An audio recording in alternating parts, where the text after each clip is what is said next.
Ladies and gentlemen, welcome back to Storytime. My name is Evan Lopez, your host. Don't know why I'm opening it like a NBC show. Did I get shadow banned on Instagram? Yeah, I did. Do I know why? No. Did it all start when I started making fun of vegans? Is now only 1% of the people who follow me able to see my stuff? You want to play this game, Instagram? I ain't stopping. I'll go over to Facebook. I'll revive MySpace. I don't give a shit. You can shadow ban these nuts. I digress. I'm taking this out on you guys and I apologize. Welcome to Storytime, where I tell you the tale of when I used to work for Applebees. So Mr. Lobianco, if you're watching this, hey, that's my old manager. I worked at many restaurants in my early adult years. It taught me exactly how you have to treat your waiter. Just like in Korea, they make every citizen be part of their army. We should make every citizen have to be a waiter for 2 years. But serving at a restaurant like Applebees, if you haven't seen the movie Waiting, I highly recommend it. And I will tell you this, that is 100% based on accurate events. They nailed it. They nailed that movie with what it is like working at a place like Applebee's, a sports bar and grill.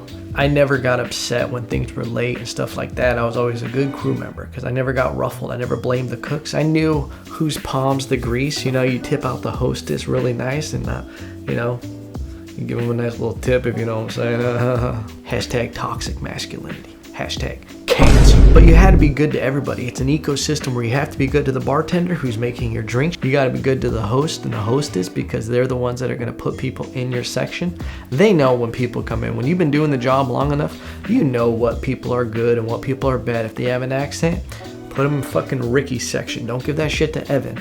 Or Ivana, as I like to call myself. Ivana was a character that I created when I worked at Applebee's. I even had a name tag. Ivana was an Italian exchange student. There was times that I would serve an entire section pretending I was Ivana, and all I would do was talk in a broken Italian accent. I can't even really do an Italian accent, but I would just be like, hello, my name is Ivana, and I will be taking care of you tonight. How are you ladies doing? You're very beautiful. Would you guys like any of the pasta? It's not like back home, but hey, it is what it is. How about some sausage, huh? I'm just kidding. Keep it in your pants, sir. When I first did it, the first table, I'll never forget it. All it did is it sounded like I didn't speak English. Hello? For a drink, we have water. And it turned into like a weird thing where they thought I was handicapped, I think, because they were very nice to me. But it was very awkward every time I came to the table. I was bombing and I just couldn't bring it back. But here's where it got funny with Ivana. I was handling my section and I was fucking orchestrating it beautifully. It was just, I was killing, and I was Ivana here, and I was talking about here, and where we would take siestas, and just to relax, and the music, and the women, and blah, blah, blah. Ivana was kind of a creep. And I remember I get this table sat in my section. They're nice older ladies, and I greet them. Hello, ladies, welcome. My name is Ivana, and I will be taking care of you. Yes, how are we doing tonight? We're good?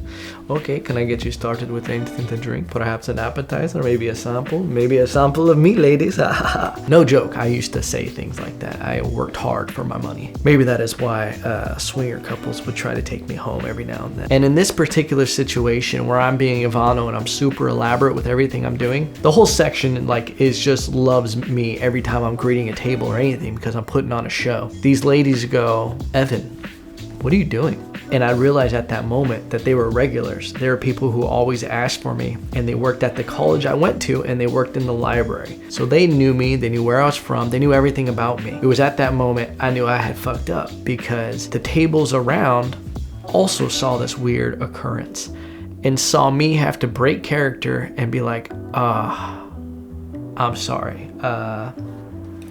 You guys are gonna laugh at this. Some of the tables didn't even think it was funny. I remember there was a table, a Hispanic fellow with a shaved head. He was laughing. He was laughing at my embarrassment and also the fact that I would do that. I'd be like, hey, well, at least you get the joke. Other tables felt like I had cheated on them. They were like, no, I don't even know who you are anymore. Where's Ivano?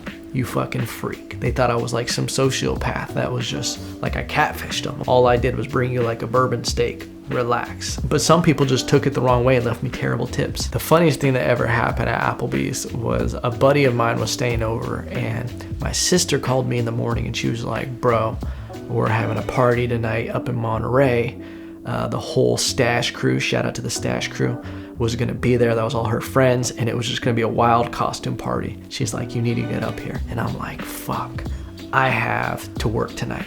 And I remember being like, how am I gonna get out of this? I think it was like a Friday or a Saturday night where if you call in, you can't just say you're sick. You have to, you have to sell that shit because they need everybody. Because I don't know if you know this, no one wants to cover a Friday or Saturday night. You're not gonna be able to do that. You're gonna have to work your shift. So what did an old half-breed over here do? I started Googling things that your boss cannot deny you off time for in the food and beverage industry. Boom, pink eye. So me thinking this is gonna go all smooth, and I hope my old manager from Applebee's is watching this. Mr. Lobianco, I love you, we're still friends. Thank you for the great times. I'm thinking I'm gonna call him and I'm just gonna be like, hey man, I got pink eye, I'm sorry. My buddy's already packing, we're ready to go to Monterey. And I call him, I think it's just gonna be a quick talk, and I'm like, hey man, terrible news. I got pink eye, you know? I'm not gonna be able to work my shift. I'm so sorry, it's contagious. And he goes, you have pink eye. And then I go, yep, my eye is pink as a platypus. He's heard probably every excuse, and he knows that people probably Google pink eye.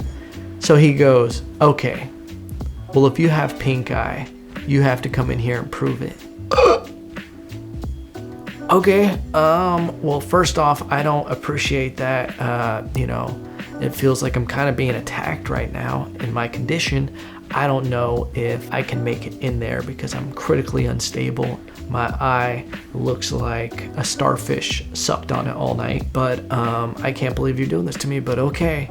Not knowing what's gonna happen. And he goes, and I quote you this, because if you can't work your shift, then I'm gonna have to fucking work it. And for some reason, I was like, oh, I gotta prove to this motherfucker I got pink eye. So what do? I tell him, I'll see you in 15 minutes. I hang up the phone, I look at my buddy and I go, fuck, I have to get pink eye in the next 10 minutes. So what do I first start doing? I start rubbing my eye really hard, just boom, boom, boom, hitting it and everything. I'm trying to get it really irritated, not really looking like pink eye. I start going through the cabinet. What do I got in here? How can I make my eye red? What do I find? Tabasco. I knew at that moment, this is what separates the boys from the men. And I took that Tabasco and I laid back with it and I just started dousing my eye with Tabasco. It hurt so bad. It was the dumbest thing that I ever did. I could have lost like my vision from it, but for some reason I was so committed to this that I was gonna do it. I was willing to risk that. Let me tell you this, my eye looks so much worse than pink eye at this moment. Tears will not stop rolling down my face from how red and how burning my eye is. I have to get myself together, drive over to Applebee's, and I'm like this, covering my eye because it's so bad. I can smell Tabasco on my face, by the way. That's what's crazy right now, is I can smell the Tabasco. It's not good. I walk into Applebee's, I'm like, where's he at? I go back in his office, and all I can do is this, is barely open it, and I just show him my eye. It was like purple. My eye was so messed up, and literally like tears coming out of it. It didn't look like pink eye. It just looked so much worse. And I remember all he does is he goes, okay, you have pink eye. And I don't know why I do this. That should have been good enough for me. But instead I'm just standing there and I go, I want an apology. And it was probably because I put myself through so much pain to achieve this for the way that you spoke to me on the phone. And he goes, okay, I'm sorry. And then I go, I'll see you next week. But I remember on the way to Monterey, a buddy of mine that worked at Applebee's calls me while he's on his shift. And he's like, what did you say to him? He is going off on you right now. And I guess in the back, he was like, who does that piece of shit think he is asking me for an apology? Lobianco, I know that you said that. All right, I remember. But it was a great time. I had a great time working at Applebee's. Some nights that shit sucked, but it was fun. There was great stories. The weird stuff would be when guys got jealous that I was even talking to the girl at the table, and I'd be like, bro, I'm the server. Am I supposed to get her order from you, Chris Brown? You know, people dying and dashing. I'd chase people out in the parking lot and they'd be like, oh, we didn't pay? Crazy. I'm like, yeah, why did you run? Why did you run? But ladies and gentlemen, at the end of the day, make sure you tip your servers, okay? They work hard. You don't see it in the back. The things they do to get your food out there on time. It's not an easy job. And from experience, I'll tell you this. Don't mess with people that mess with your food. I love you.